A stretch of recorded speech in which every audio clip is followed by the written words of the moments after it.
Visayas, Mindanao.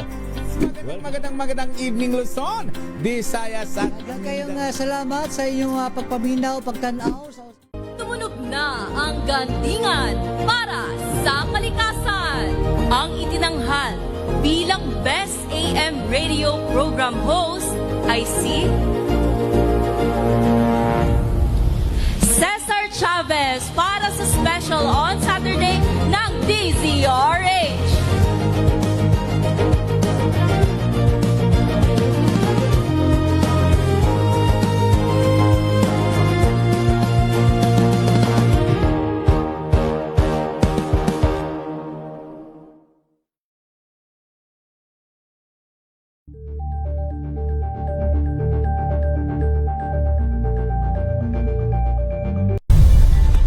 Nagsimula sa pangarap hanggang sa maabot ang tagumpay. Iba't ibang kwento, iba't ibang mukha ng atletang Pilipino. Mas pinatindi, mas pinalakas, at mas pinaaksyon sa Match Point tuwing Sabado, 12:30 ng tanghali sa DZRH TV.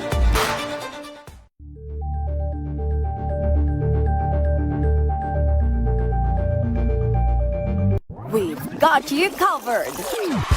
From the hottest hits, exclusive interviews, kilig to the bones fan meet experience, and hataw performances of your favorite stars. Saturdays, 12 noon, dito lang sa DZRH TV.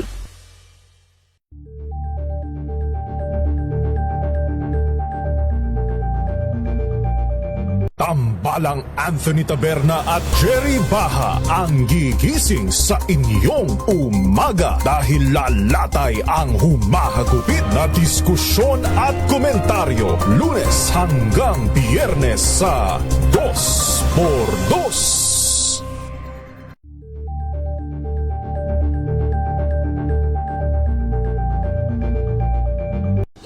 Ng naitalang 17 individual na ang kanilang naaresto. Ang Metro Manila Development Authority o MMDA ang No Contact Apprehension Policy o NCAP sa Metro Manila. Sa ang ilang mga dokumento ay peke.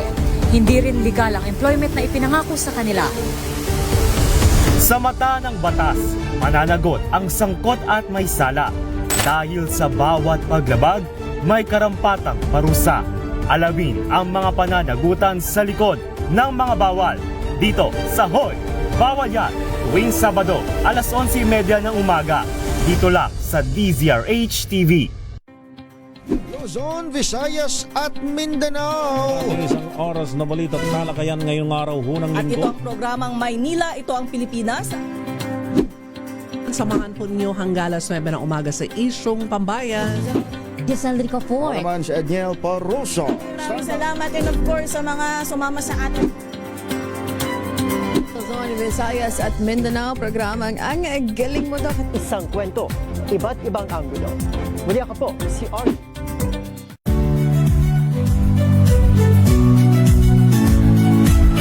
Magandang araw mga kaibigan.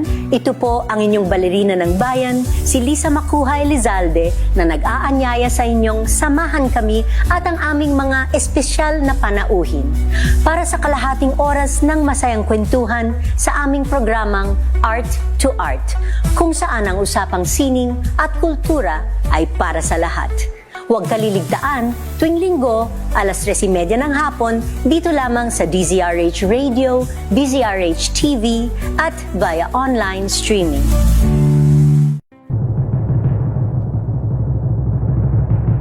And the Golden Dove for Best Field Reporter goes to Giselle Ricafort, DZRH. Ito na ang 28th KBP Golden Dove Awardee Best Field Reporter, si Giselle Ricafort sa Rapido Hataw Balita Sunday Edition. Sa mga balitang kailangan mong malaman, unang-una sa mga balita, RH Rapido Hataw Balita mula sa MBC Radio News Center Manila. RH Balita. Sa mga balitang pambansa, lokal, internasyonal at iba pa. RH Rapido Hataw. Balita. At ngayon, narito ang inyong mga tagapagbalita. Josa Cruzat, Jessel Ricafort sa RH Rapido Hataw. Balita. RH Rapido Hataw. Balita. Magandang tanghali Pilipinas, Luzon, Visayas at Mindanao. Ika-siyampu tayo sa buwan ng Agosto taong 2026. Sa mga ulo ng ating balita, malakas na pag-ulan nararanasan pa rin sa Luzon. Ang Metro Manila at iba pang lugar binaha. Marikina River itinaas na sa ikalawang alarma. La Mesada malapit na sa spilling level. 7 na paulat na patay sa bagyong Maymay at Habagat. Pagguho ng bahagi ng pader ng Forbes Park sa EDSA Ayala, iimbestigahan ho ng MMDA. MMDA may nakikitang magandang indikasyon sa kalagayan ng pagbaha sa Metro Manila. Malakihang tapyas presyo sa mga produktong petrolyo namumuro sa Martes.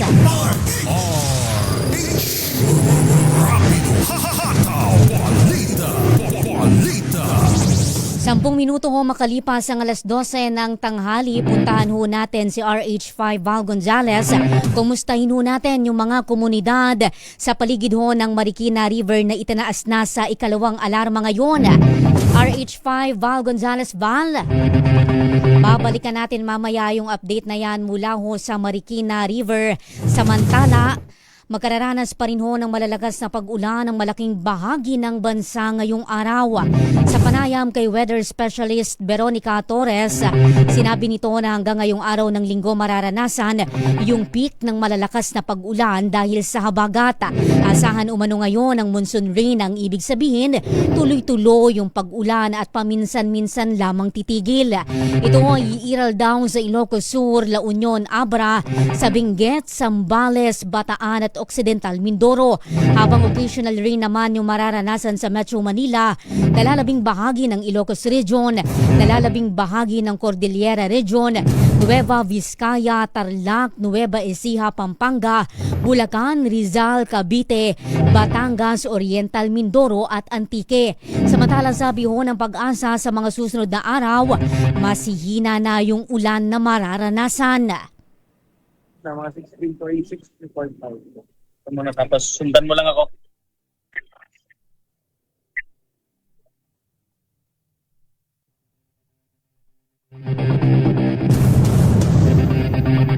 Samantala, 3 sama ng panahon ang binabantayan ng DOST Pag-asa ngayong araw ng linggo. Ayon sa Weather Bureau, huling namataan ang Typhoon Dolphin sa layong 745 kilometers northeast ng Itbayat, Batanes sa labas ng PAR. Taglay nito ang pinakamalakas na hangin na 130 kilometers per hour, pagbugsong umaabot sa 160 kilometers per hour at kumikilos pakanluran, hinagang kanluran o papalayo sa ating bansa. Hinahatak pa rin ito ang southwest monsoon o habagat na nagdadala ng malalakas at pagbugso-bugsong pag-ulan sa malaking bahagi ng Luzon at Visayas.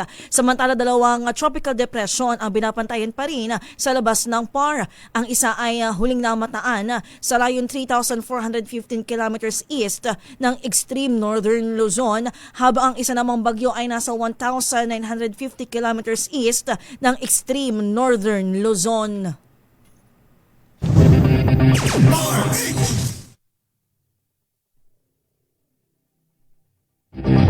Malawakang preemptive evacuation ipinatutupad na po sa Marikina City matapos iakyat sa ikalawang alarma ang Marikina River. Tinutukan huya ni RH5 Juan Gonzales. Val. Giselle at Diyosa, umaarangkada na ngayon itong malawakang preemptive evacuation ng pamalang lungsod ng Marikina dito sa mga posibleng maapektuhang mga residente kasunod nga ng paggapaw na nitong Marikina River o paglampas na doon sa 16 meters na water level bago mag-alas 11 ngayong umaga. Ngayon lamang ang mag-asawang Congressman, Marikina 1st District Congressman Marcy Chodoro At itong kanyang may bahay na si Marikina Mayor Maan Teodoro ay pinangungunahan na mismo yung pagbisita, inspection dito sa Marikina River. Lalapitan ko lang si Mayor Maan Teodoro. Live po tayo sa DZRH, ma'am, with Giselle and Josa. Preemptive evacuation, nasa second alarm na ho tayo. Kumusta yung mga residente, Mayor? Yes, right now, second alarm na tayo. Nasa 16.5 meters ang water level natin. Ibig sabihin, ito yung panahon na pwede na mag-preemptive evacuation ng ating mga kababayan, lalo na yung mga nasa low-lying area. No? Since yesterday naman, medyo as of 12 midnight, meron na tayo talagang mga nag-preemptive evacuation kasi ayaw nilang maipit in the middle of the night habang natutulog sila na kung sakaling lumakas pa ang pag-ulan ay nandun na sila, ligtas na ang kanilang mga pamilya. Mayor, saan-saang mga barangay yung initially affected nitong pagtaas ng level ng tubig ngayong dakong alas 11 ng umaga? As of 12 noon actually, tsaka tayo nag 16.5. Yung mga low-lying areas natin sa may barangay Tumana, sa Malanday, yan yung binabantayan nating mga areas. Mga gaano karaming bilang ng mga residente o individual yung kailangan hong kalingain ng pamalang lungsod ng Marikina ngayon, Mayor? Sa ngayon, kung ang tinatanong mo ay kung ilan ang nasa evacuation camps natin, it's around 900 individuals. So, yun po yung sa ngayon na nasa mga camps natin. Balik gaano karaming mga evacuation center yung nakaset up na ngayon dito sa Marikina City, Mayor? As of now, bukas naman po lahat ng evacuation centers. Pero ang tumatanggap o nakatanggap na ngayon is around 15 to 20 camps. No? So, hindi naman siya puno lahat. Pero kung saan kasi malapit yung ating kababayan, doon siya pumupunta. Ay assume meron ding kaakibat hong mga medical personnel na nandun sa mga evacuation center, Mayor? Yes. As of 6:30 p.m. yesterday, pagkabukas namin ng mga evacuation camps, kasama na rin doon yung ating mga health personnel, yung gamot, first aid kit, pati yung mga ready-to-eat food packs nandoon na rin. So, yung ating mga residente ay nakahanda na ho sa ganitong mga pagkakataon, ganitong senaryo, Mayor? Alam na namin kung paano ang gagawin. Kami mga taga Marikina, alam nila na kapag nag-first alarm, meron na silang option na pumunta sa mga evacuation centers. Nag 14.4 pa lang po ang ilog, bukas na lahat ng camps yesterday. So I think hindi na naman mahihirapan ang ating mga kababayan kung sakaling kailangan nilang lumikas sa kanilang mga lugar. Ganyan pa man, sabi nga nila, yung paulit-ulit ay nakakagawa ho ng kabutihan. Panawagan ho natin sa mga residente, Mayor. Opo. Sa ngayon po, nasa second alarm po tayo. Kung patuloy pa rin lumakas ang pag-ulan dito sa ating lungsod, aakyat pa po ito. Pero sa ngayon ay tumigil ng pag-ulan. Sana tuloy-tuloy po ito. Maging alerto po tayo at lagi nating isipin yung kaligtasan ng ating mga pamilya. Okay, maraming salamat si Marikina Mayor Maan Teodoro. At nandito rin yung kanyang mister na si Marikina 1st District Congressman Marcy Teodoro na silang nangunguna doon sa inspeksyon, monitoring at doon sa sinasagawang preemptive evacuation dito sa malaking bahagi ng lungsod ng Marikina. Wala ito sa Marikina City. Ako si Val Gonzales, DZRH, una sa Pilipinas, una sa Pilipino.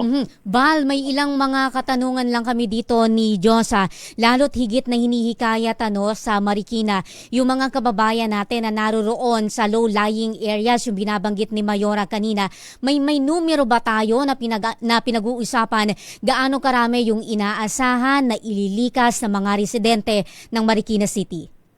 Mga 900 families yung nabanggit yata ni Mayor kanina. Kung ako'y hindi nagkakamali, Giselle, kung gaano karaming mga residente. Eto, balikan lang natin si Mayor.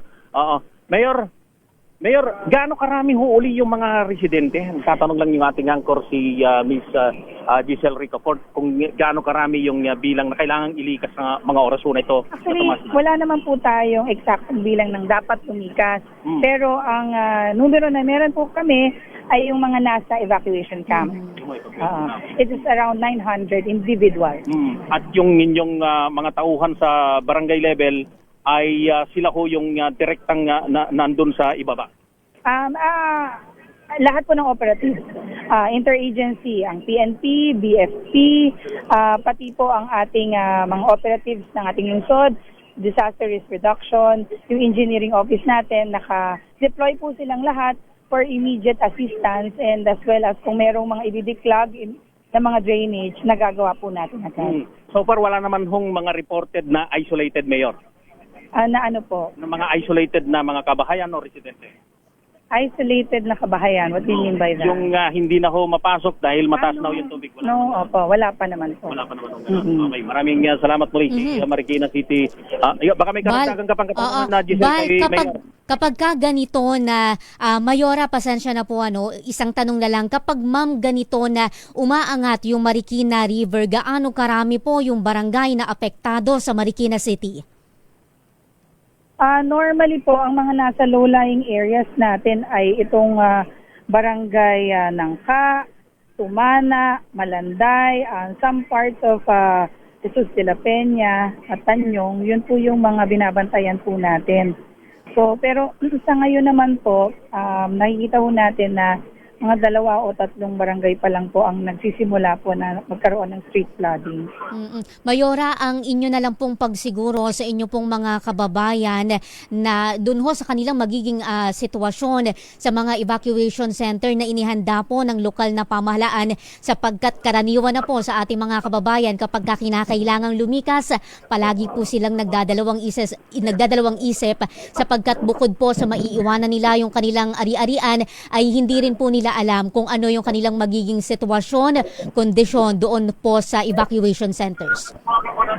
Actually, kami sa Marikina, naka-prepare naman lahat ng evacuation centers natin. Alam na mga kababayan po namin na pagdating po nila, merong nakahandang ready-to-eat na mga food packs, meron beddings na naka-prepare, as well as meron na ring mga gamot, especially yung mga panlaban po sa sakit, lagnat, kung merong mga bata, infant o mga senior citizens or mga pregnant women, meron din po tayong medical professionals na nakahandang tumingin sa kanila. So, lahat ng evacuation centers naman natin are ready to accept all types of individuals. So, handa naman po tayo. Even yung mga medyo nababad ng konti sa baha, meron tayong doxycycline na naka-ready para kanilang inumin. Alright. Maraming salamat, Mayora. Ingat, ma'am. Salamat po. Yan muli si City Mayor Ma Anchidoro. Papakita ko lang itong sitwasyon ngayon kung gaano kalakas yung current, Giselle at Josa, kung gaano kalakas yung current. Kung makikita ninyo yung mga water lilies, ay yun yung makikitang inaagos na nanggagaling na dun sa may mataas na bahagi, dun sa mga bundok na kagubatan at ilan pang mga debris. Lalong-lalo na yung may mga parte na ng mga bahay, mga kagamitan ng mga residente na nanggagaling dun sa bahagi ng Rizal na iniaanod patungo dito sa bahagi ng Marikina River. Sitwasyon pa rin mula dito sa sitwasyon ng umapaw na o nasa ikalawang alarma na level ng tubig ng Marikina River, kung saan ang mga residenteng na mga nasa low-lying areas ay kailangan ng ilikas. Kasama ko pa rin si Cliff Javier Jr. Ako si Val Gonzales, DJ Una sa Pilipinas, una sa Pilipino.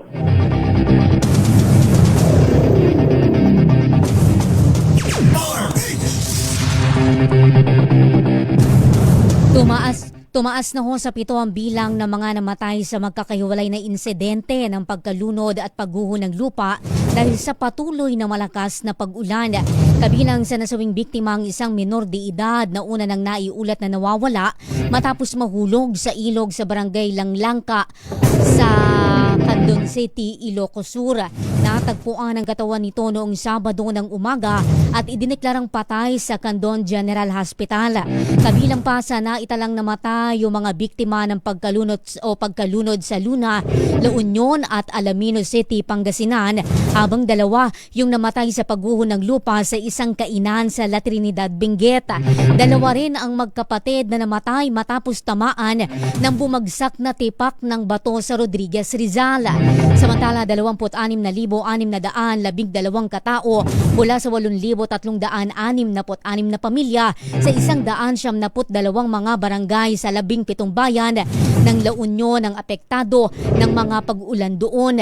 Mahigit 1,700 ang mga nasa evacuation center ngayon habang may iba pang lumipat sa alternatibong tuluyan. Naitala rin ang pagkasira ng 21 kabahayan sa ilang lugar sa La Union habang umabot na sa 15 milyong piso ang tinatayang pinsala sa agrikultura sa Pangasinan at 106 na milyong piso naman sa infrastruktura sa nabanggit na lalawigan. Patuloy namang binabantayan ng mga binabahang lugar, pagguho ng lupa at pagtaas ng tubig sa ilang bahagi ng Central Luzon, Zambales at ng Romblon. Dahil naman sa tuloy-tuloy na ulan, epekto ng habagat, unti-unti nang nakakabawi ang level ng tubig sa Angat Dam na siyang pangunahing source ng tubig sa Metro Manila. Sa panayam ng DZRH, sinabi ni Pag-asa hydrologist Richard Orendain na umangat ng 2 metro ang antas ng tubig sa Angat na nasa 161.81 meters na as of 8 a.m. kaninang umaga. Malayo man sa 180 meters na normal level, sinabi ng eksperto na may indikasyong nasa recovering stage na ang Angat na magugunitang sumadsad below critical level nitong nakaraang mga linggo. Ibig sabihin ay mas madali nang tumaas ang tubig sa dam dahil saturated na ang watershed nito. Wala halos nasa recovery period na tayo ng Angat Dam. Kapag nagumpisang umangat yung Angat Dam, magkakaroon ng sabihin na natin break, yung monsoon break, bababa ng konti, and then pag may monsoon rains na naman, angat na naman siya. Sa nakikita natin dahil saturated na nga yung watershed ng Angat Dam, may possibility konting ulan lang posibleng tumaas. Ang tinig po ni Pag-asa hydrologist Richard Orendain.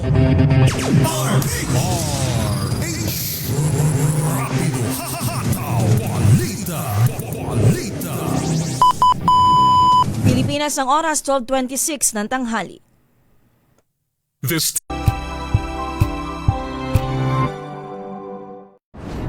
Kung good vibes ang hanap mo, dito ka na sa Sigurado!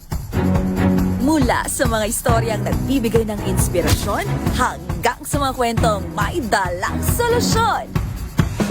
Mga balitang pampagaan, pakiramdam at pampaganda ng araw. Hindi lang ba sa good news, kundi the better news. Mula Lunes hanggang Biyernes, 1:00 ng tanghali sa DZRH TV. Check na araw mga health checkers. Pilipinas, Metro and Mega Manila, it's the midweek Wednesday. Malusog na gabi po, Luzon, Visayas, Mindanao. Magandang evening Luzon, Visayas at Kayong salamat sa inyong pagpaminaw, pagtanaw. Sa pagbabalik tanaw sa 87 taong legasiya ng DZRH, napagtagumpayan na ng kauna-unahang himpilan ng radyo sa Pilipinas ang iba't ibang pagsubok, kabilang na ang bangungot noong panahon ng ikalawang digmaang pandaigdig. Impormasyong naihatid ng himpilang KZRH ang siyang naging kaagapay ng mga Pilipino at nakasama hanggang sa nakamit ang kalayaan. At nang muling mapas sa kamay ng mga Pilipino ang kasarinlan, nagbukas din ang panibagong yugto para sa himpilan. Mula sa KZRH na kalaunay naging DZRH, ang mga balita at impormasyon ang nagsilbing gabay ng mga Pilipino. Naging hudyat ito ng panibagong simula at patuloy na paglago, kasabay ng pagsilang ng mga programang nag-iwan ng bakas sa kasaysayan at sa puso ng bawat Pilipino.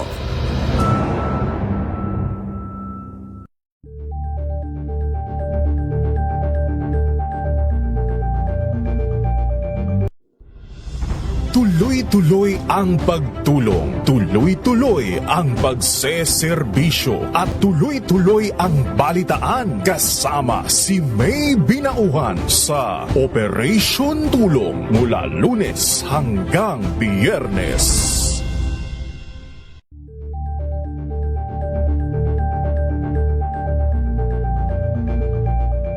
Ngayong ika-87 taon ang kauna-unahang himpilan ng radyo sa Pilipinas ang DZRH, patuloy pa rin magbabalita, magseserbisyo at magbibigay pag-asa sa iba't ibang sulok ng bansa. 1994 nga nang inilunsad ang One Nation, One Station sa inisyatibo ni MBC Media Group Chairman Mr. Fred J. Elizalde. Naabot ang nasa 97% ng populasyon sa Pilipinas gamit ang nationwide satellite broadcast. Patunay ang 20 relay stations mula Luzon, Visayas at Mindanao sa patuloy na dedikasyon ng DZRH sa loob ng maraming dekada.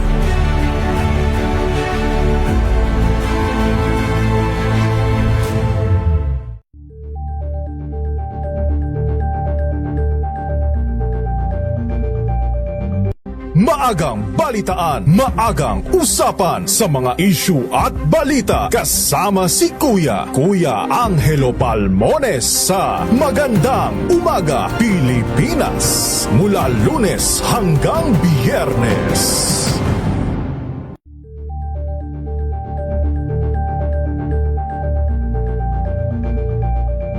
Kasabay ng mga hamon at pagbabago sa paglipas ng panahon, nananatiling tapat ang DZRH sa paghahatid ng serbisyo sa publiko.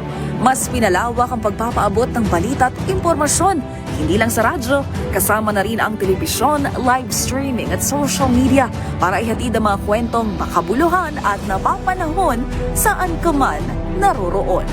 Mula noon hanggang ngayon, mananatiling kaagapay mo ang DZRH, naninindigan sa paghahatid ng katotohanan at sa paglaban sa patuloy na pagkalat ng disinformasyon at sa pagyakap sa makabagong teknolohiya at sa patuloy na pagsulat ng kasaysayan, mananatiling kasama mo ang DZRH saan ka man sa mundo.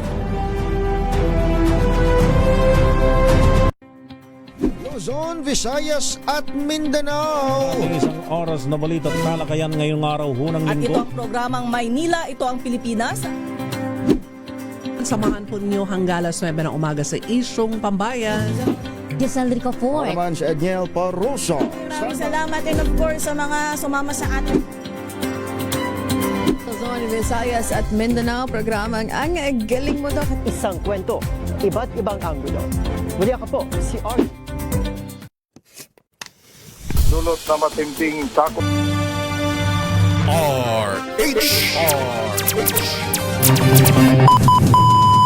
Pilipinas ang oras 12:31 ng tanghali.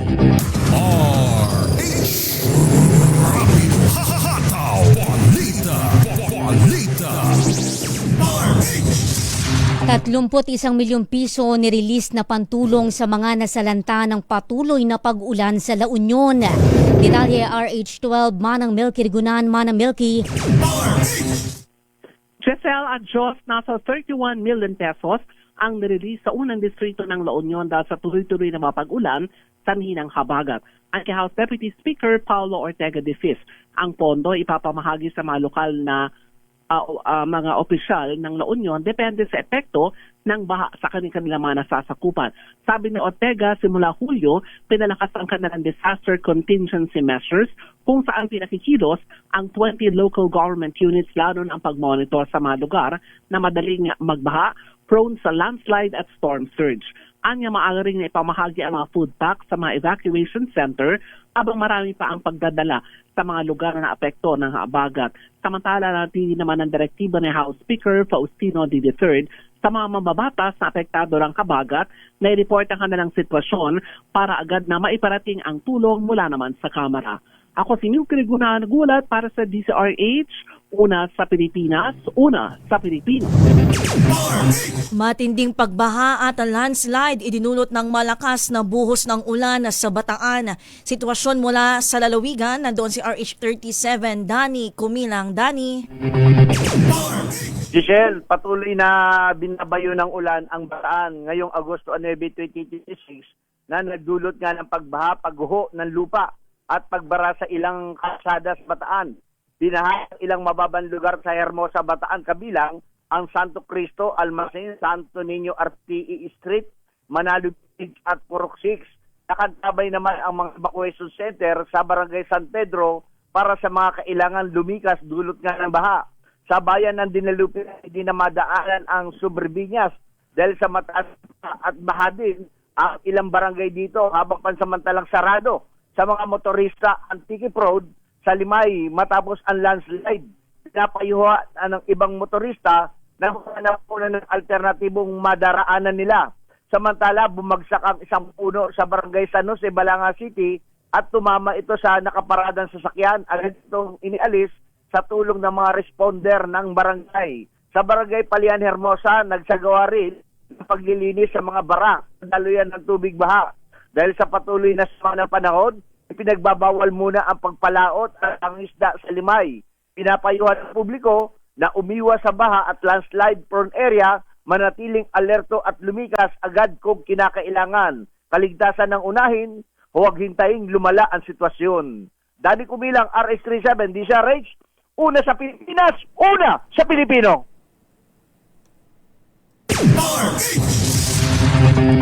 Ipo Dam nagpapakawala na ng tubig 10 mga bayan sa Bulacan naka-alerto na ngayon. Detalye RH5 Val Gonzales Val. Ngayong oras na ito, Giselle, ay nagpapakawala na nga ng tubig ang Ipo Dam. Simula pa kaninang alas 11 ng umaga, punsod na rin ang epekto ng southwest monsoon na kasagat sa Luzon at sa Visayas. Itinaas sa 0.15 meters ang isang gate ng dam na may tinatayang discharge ng tubig na 48.2 cubic meters per second. Ang mga lugar na posibleng maapektuhan ng pagpapakawala ng tubig ng Ipo Dam ay ang mga bayan, mga barangay sa bayan ng Norzagaray, Angat, Rafael, bayan ng Bustos, bayan ng Baliwag, Ulilan, Plaridel, Kalumpit, Paumbong at maging sa bayan ng Hagonoy. Pinapayuhan naman ng Ipo Dam Management ang mga residente at Local Disaster Risk Reduction and Management Council na magsagawa ng kinakailangang mga pag-iingat at patuloy na subaybayan ang mga abisong ilalabas ng Philippine Atmospheric, Geophysical and Astronomical Service Administration o ang PAGASA Weather Bureau. Ako si Val Gonzales, DZRH, una sa Pilipinas, una sa Pilipino. Malapit na ho sa spilling level ang La Mesa Dam sa Quezon City habang umapaw naman yung Upper Wawa Dam na konektado sa Marikina River. Sa report ho ng Pag-asa Hydrology Division, nasa 70.7 metro na yung antas ng tubig sa La Mesa Dam ngayon. Mabagal man kung ituring ng kagawaran yung pagtaas ng tubig ng dam. Sinabi ng hydrologist na si Richard Orendain na maaari itong umabot sa mahigit 80 metro na spilling level mamayang gabi o bukas. Medyo may kalakasan pa rin yung mga pagulan. Posible po itong umabot sa 80.15. Pero later part siguro ng ngayong araw or bukas ng umaga kung tuloy-tuloy yung mga pagulan. Oras daw ho na sumobra, inaasahang makakaapekto ang tubig nito sa mga mababang lugar. Doon ho sa Tulyan River mula Fairview, Forest Hill, Quirino Highway, Santa Quiteria at San Bartolome sa Quezon City, maging sa Northern Expressway at sa La Huerta sa Valenzuela, gayon din ho sa ilang lugar sa Malabon. Samantala, inulat ni Orendain na umapaw na yung Upper Wawa Dam na umabot sa 135.69 na metro, mas mataas sa 135 metrong spilling level niyan. Dahil dito inaasahang tataas pa yung antas ng tubig sa Marikina River na itinaas na nga ho sa ikalawang alarma ngayon. Yung Upper Wawa natin, yung dito along doon po sa taas ng Old Wawa Dam, umaapaw na po.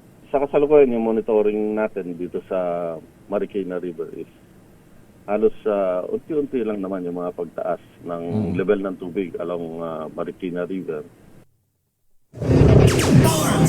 May magandang indikasyon na nakikita ang Metropolitan Manila Development Authority sa kalagayan ng pagbaha sa Kalakhang, Maynila. Sabi sa DZRH News ni MMDA General Manager Nicolas Torre III, hindi na binabaha ang ilang tradisyonal na flood-prone areas batay sa natatanggap nilang feedback. Bukod dito, mas mabilis anyang bumaba o humupa ang tubig baha sa ilang lugar. May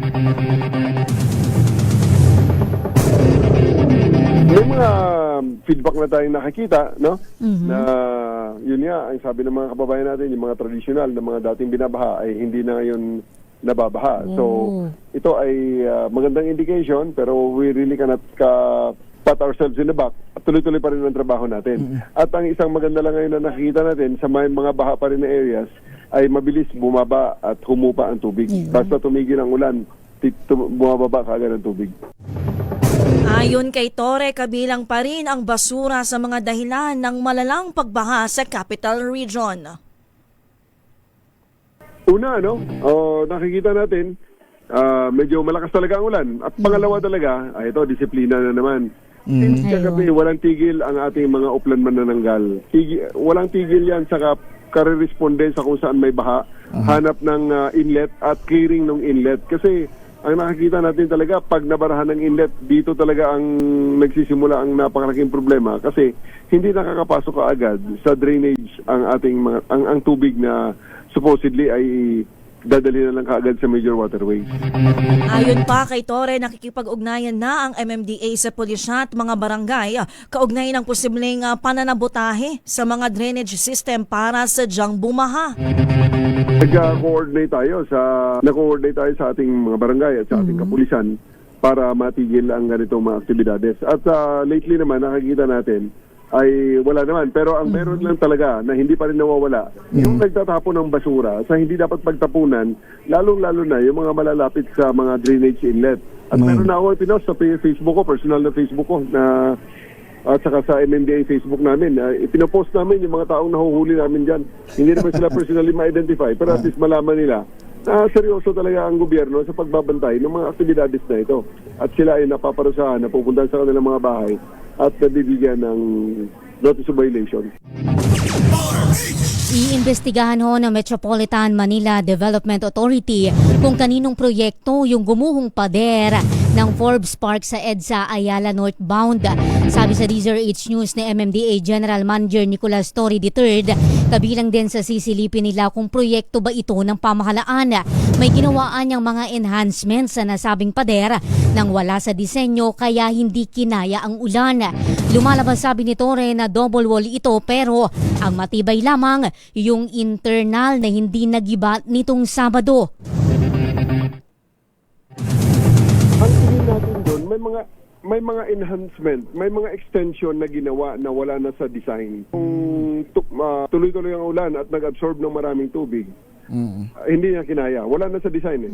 Pader kasi ay parang ang ginawa is double wall.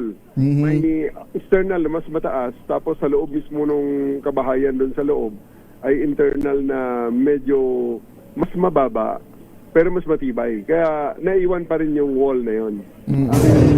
Ang nasira yung external niya na nang napag-alaman natin ay mukhang matagal nang ginawa. Yes, ang ginawa ay mga tubular na mga 2x2 at pagkatapos nilagyan ng drywall. Yung nasa taas yun. So yun ang magiging subject ng ating investigation kasi kagabi ay walang makapagsabi kung sino ang gumawa at kung kailan ginawa. Ayon pa ho kay Torre, tuloy-tuloy pa rin yung clearing operations ngayon upang madaanan na ng mga motorista ang lugar.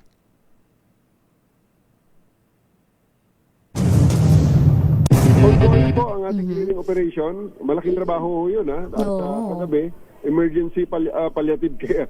Kumbaga, palliative measures lang ginawa natin para kasi nang bumagsak siya, 1 lane ang naiwan sa EDSA. So, binuksan ulit natin ang 2 lanes, pinaginamitan natin ng heavy equipment natin plus yung mga rescue equipment natin para maitabi yung mga debris at makuha ngayong umaga ng ating mga dump trucks at mga haulers. Una na hong sinabi ni Public Works Secretary Vince Dizon na substandard yung mga ginamit na materyales sa gumuhong pader at pinalabas lamang na ito ay semento. Matagumpay naman na nailigtas ang isang bata sa lampastaong baha sa Aroma Street, Barangay Marula sa Kawit, Cavite. Sa CCTV, makikitang mabilis na rumisponde ang dalawang lalaki upang iligtas ang bata habang rumaragasa ang baha sa lugar. Ayon sa uploader na si Tanya Caballero, 4 na araw ng lubog sa baha ang lugar bago biglang bumilis na tumaas ang tubig pagsapit ng pasado alauna ng hapon kahapon dahil sa pag-apaw ng kalapit na ilog. Agad namang rumisponde ang MDRRMO at ang Philippine Red Cross upang iligtas ang mga residente sa Marulas at kalapit na barangay Gahak. Hinamunho ni Ombudsman Boying Remulla ang mga lokal na pamahalaan o yung mga alkalde na mahigpit na bantayan ng mga opisyal at tanggapan na nasa ilalim ng kanilang pamamahala sa mga ulat ng umano'y korupsyon sa garbage collection at waste management contracts. Sa programang DZRH Executive Session, sinabi ni Remulla may natanggap na report yung kanilang opisina hinggil sa iligal na kalakalan sa basura na kinasasangkutan daw ng ilang alkalde. Nilinaw ni Remulla na may mga alkalde umanong hindi nakikilahok sa gawain, kabilang na si Pasig City Mayor Vico Soto at si Mayor Joy Belmonte ng Quezon City naman. Gayunpaman, dapat pa rin umanong tiyakin ng mga alkalde na walang irregularidad sa kanilang tanggapan, katulad na ng Business Processing and Licensing Office at mga nag-i-issue ng mga permit.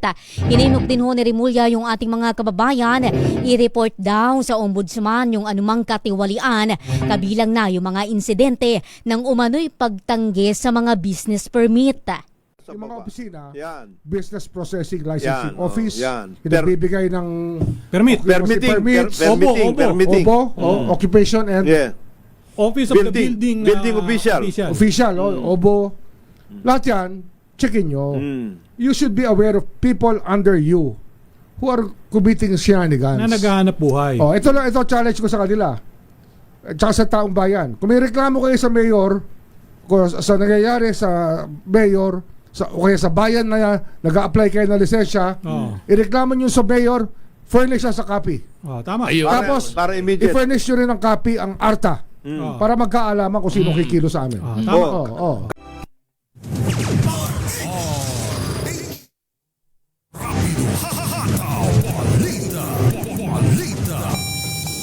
Pilipinas, ang oras 12:46 ng tanghali.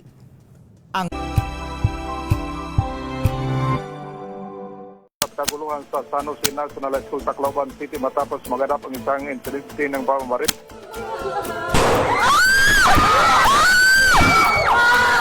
Umabot na sa 4, 3 yung mga balagita at isang binatang konfirmadong nasawi. Can we say that actually someone is at fault here?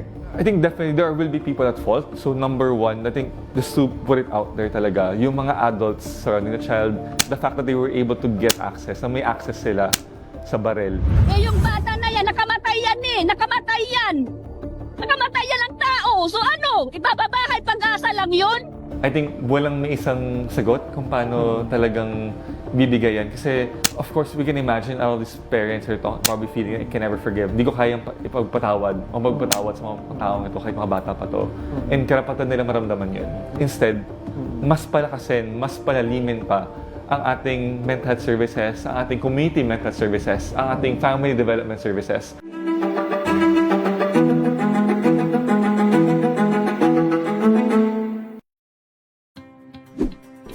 Check na araw mga health checkers. Pilipinas, Metro and Mega Manila, it's the midweek Wednesday. Malusog na gabi po, Luzon, Visayas, Mindanao. Magandang evening Luzon, Visayas at Kayong salamat sa inyong pagpaminaw, pagtanaw. Mga balitang gigising sa inyong umaga. Mga balitang kailangan mong malaman. Mapapakinggan sa ACS Balita sa 2x2. Kasama sina Anthony Taberna at Jerry Baha. Lunes hanggang Biyernes.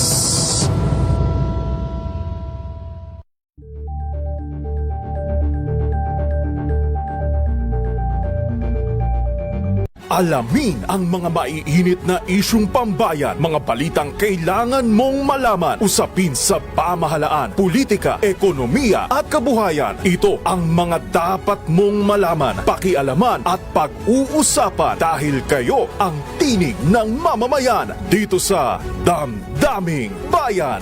Live sa DZRH Radio, DZRH TV at DZRH Digital. Kasama sina Lakay, Deo Macalma at Elaine Apit. Araw-araw, Lunes hanggang Biyernes. Damdaming Bayan.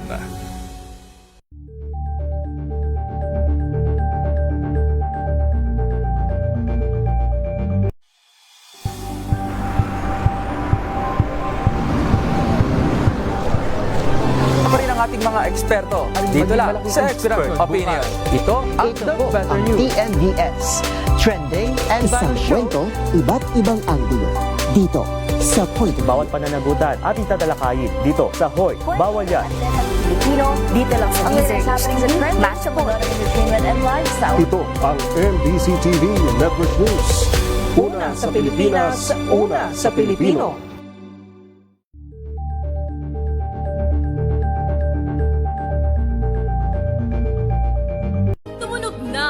Gandingan para sa kalikasan. Ang itinanghal bilang Best AM Radio Program Host ay si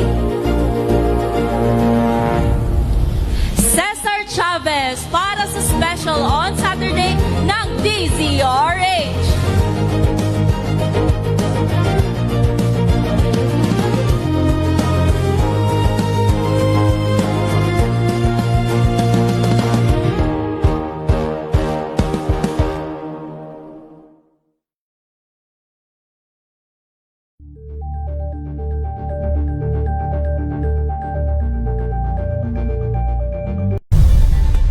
Nagsimula sa pangarap hanggang sa maabot ang tagumpay. Iba't ibang kwento, iba't ibang mukha ng atletang Pilipino. Mas pinatindi, mas pinalakas, at mas pinaaksyon sa Match Point tuwing Sabado, 12:30 ng tanghali sa DZRH TV. Luzon, Visayas at Mindanao. Isang oras na balita at talakayan ngayong araw hunang At ito linggo. ang programang Maynila, ito ang Pilipinas. Samahan po ninyo hanggang alas 9 ng umaga sa Isyong Pambayan. Giselle Rico for. Naman si Edniel Parrosa. Maraming salamat and of course sa mga sumama sa ating Luzon, Visayas at Mindanao, programang ang galing mo daw. Isang kwento, iba't ibang anggulo. Muli ako po, si Arnie. We've got you covered. From the hottest hits, exclusive interviews, kilig to the bones fan meet experience, and hataw performances of your favorite stars. Saturdays, 12 noon, dito lang sa DZRH TV. Check na araw mga health checkers. Ang mabuting balita ng ating Panginoon. Kasama pa rin ang ating mga eksperto. Ito po ang inyong balerina ng bayan, si Lisa Makuha Elizalde. Ito po ang Radyo Henyo sa DZRH.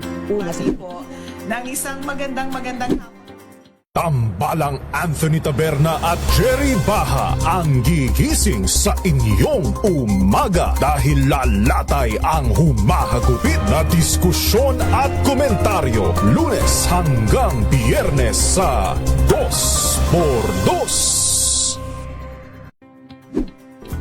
Check na araw mga health checkers. Pilipinas, Metro and Mega Manila, it's the midweek Wednesday. Malusog na gabi po, Luzon, Visayas, Mindanao. Magandang evening Luzon, Visayas at Kayong salamat sa inyong pagpaminaw, pagtanaw. Ito ay bunsod ng naitalang 17 individual na ang kanilang naaresto. Ng Metro Manila Development Authority o MMDA ang No Contact Apprehension Policy o NCAP sa Metro Manila. Sa ilang mga dokumento ay peke. Hindi rin legal ang employment na ipinangako sa kanila. Sa mata ng batas, mananagot ang sangkot at may sala. Dahil sa bawat paglabag, may karampatang parusa. Alamin ang mga pananagutan sa likod ng mga bawal dito sa Hoy! Bawal Yan! Tuwing Sabado, alas 11:30 ng umaga. Dito lang sa DZRH TV.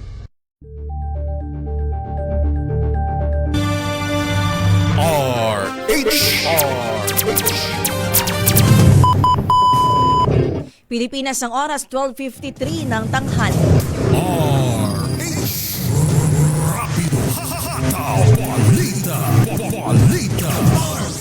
Dumako tayo sa Mindanao. Ang Timuay Justice and Governance o ang TJG ay lantaran daw umanong lumalabag sa pagpili ng 2 representante sa indigenous people para sa nalalapit na BARM election. Sino nagsabi ng RH19? June Dimakutak. June. Yes, Josa and Giselle, isang panibagong issue ang lumulutang ngayon dito sa BARM kaugnay sa pagpili ng 2 representatives ng NMIP o itong non-Moro Indigenous People na magmumula sa iba't ibang lugar sa BARM na magiging kabilang sa uupong 80 members sa bagong set of parliament na pinagpipilian ng IP community sa August 27, 2026. Kaugnay pa rin ito sa first Bangsamoro parliamentary election sa September 14, 2026. Sa panayam ng DZRH kay Attorney Andy Lau, sinabi niyang sa magitan ni MP Attorney Nagib Narimbo na ipaabot sa BTA Parliament as a concerned media entities ang usaping ito ang walang basihan at lantarang pag-exclude ng grupong TJG o itong Timuay Justice and Governance sa ibang kadugo nilang tiduray na mapasama sa pagpipili ang 2 representative sa Parliament. Nabatid na in-explode ng TJG ang mga kadugo nilang tiduray na current government officials, tribal chieftain at maging ng mga tiduray individuals na nag-embrace ng relihiyong Islam at ng Catholic and Protestant beliefs.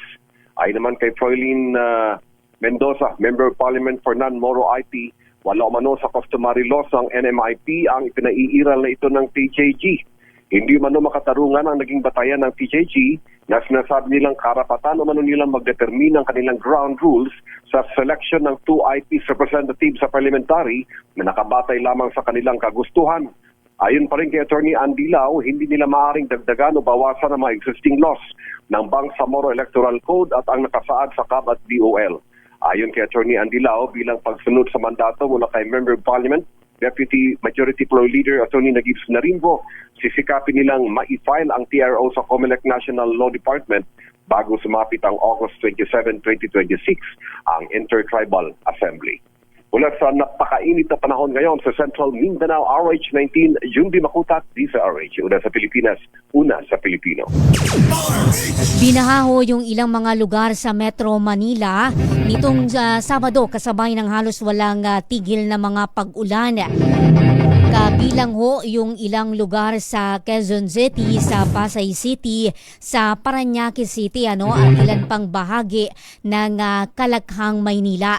Samantalang binabanggit naman ho ng Pag-asa ay patuloy ho tayong makakaranas, partikular ho dito sa Metro Manila, ng malakas na buhos ng ulan hanggang sa araw ng Martes. At bukod ho dito sa Metro Manila ay makakaranas din ng malakas na buhos ng ulan hanggang sa nabanggit na araw yung ilang pang bahagi ng Pilipinas.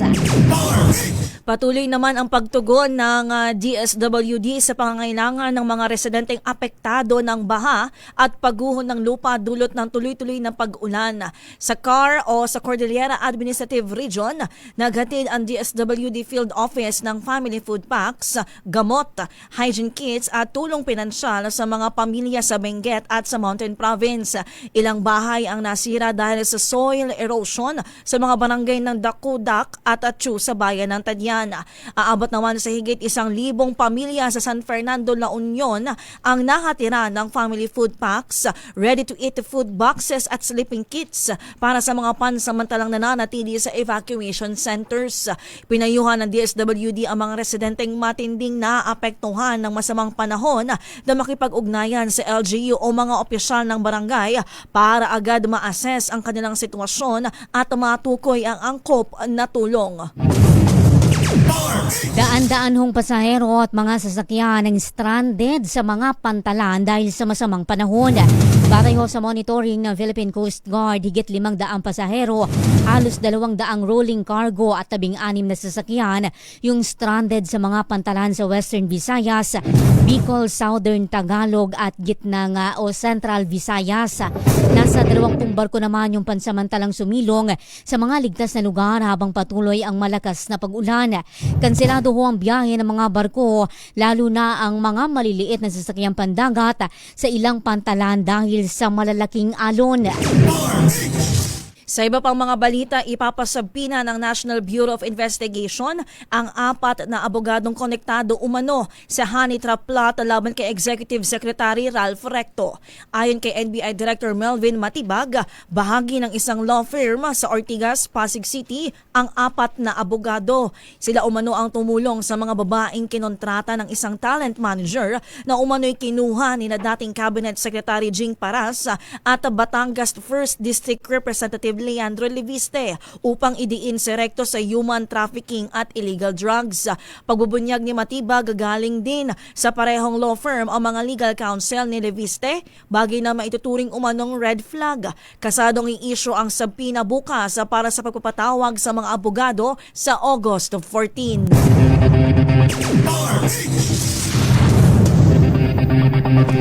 Sa kabila ho ng pagiging uncertain o patuloy na gulo sa Red Sea ngayon, asahan yung malaking rollback sa presyo ng mga produktong petrolyo sa Martes. Batay ho sa Minoplat, Singapore, maaring mabawasan ng 4 na piso 50 sentimo hanggang 5 piso ang kada litro ng diesel, habang 4 na piso at 50 sentimo hanggang 5 piso sa kada litro naman ng gasolina yan. Epekto umano ito ng magandang indikasyon sa diplomasya sa pagitan ng Amerika at ng Iran. Mga balita sa ibayong dagat.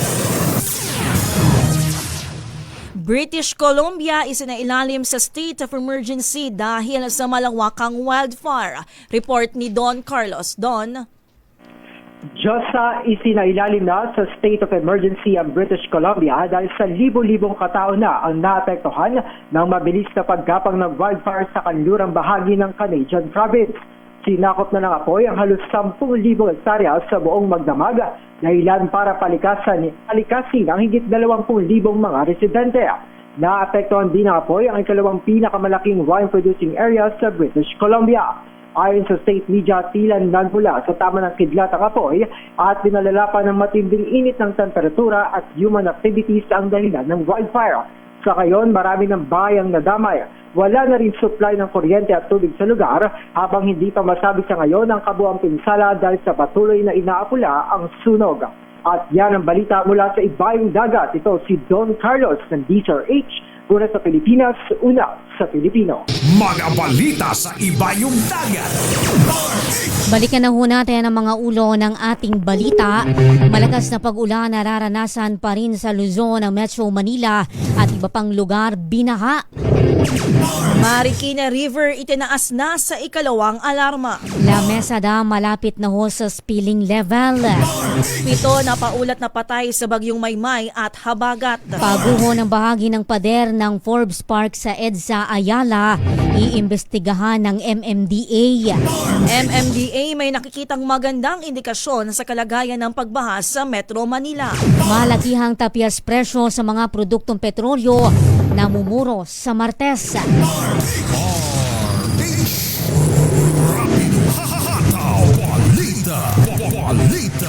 At yan na po ang kabuuan ng isang oras nating balitaan dito ho sa Rapido Hato Balita Sunday Edition.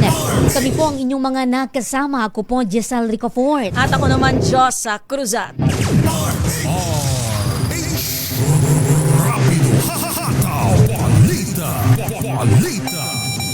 Pilipinas ang oras, 2 minuto makalipas ang 1:00 ng hapon.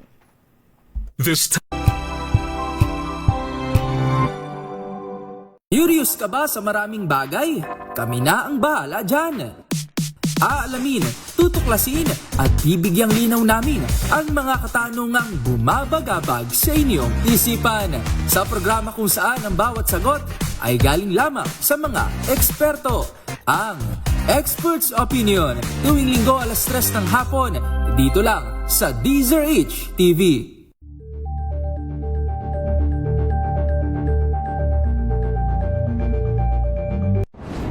Kung good vibes ang hanap mo, dito ka na sa sigurado. Mula sa mga istoryang